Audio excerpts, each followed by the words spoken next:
Junk ఫుడ్‌కు బాగా దూరంగా ఉండాలి.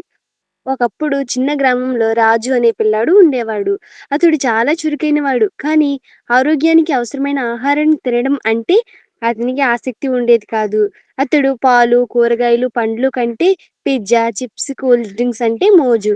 అతని తల్లి ఎంత చెప్పినా వినేవాడు కాదు. ప్రతిరోజు స్కూల్‌కి వెళ్లే ముందు చిప్స్ తినేవాడు. ఇంటికొచ్చిన తర్వాత కోల్డ్ డ్రింక్స్ తాగేవాడు. రోజులు గడుస్తున్నాయి. ఒకరోజు రాజుకి జ్వరం వచ్చింది. దాన్ని తట్టుకోలేక బలహీనంగా మారిపోయాడు. డాక్టర్ పరీక్షించి ఇతడు ఆరోగ్యంగా లేకపోవడానికి కారణం జంక్ ఫుడ్ ఎక్కువగా తినడమే. శరీరానికి కావలసిన పోషకాలు అందడం లేదు అని చెప్పారు. తల్లి కన్నీళ్లతో రాజు నీకేం కావాలో అది తిను. కానీ ఆరోగ్యాన్ని మర్చిపోకు. ఆరోగ్యమే నిజమైన సంపద అని అంది. ఆ మాటలు రాజును ఆలోచనలో పడేశాయి. ఇక మీదట అతడు పాలు తాగడం మొదలుపెట్టాడు.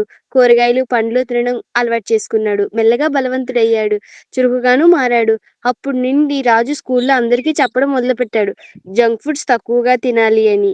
దీని యొక్క నీతి. ఆరోగ్యమే మహాభాగ్యం. జంక్ ఫుడ్ తక్కువగా తిని ఆరోగ్యకరమైన ఆహారం తినడం మన బాధ్యత.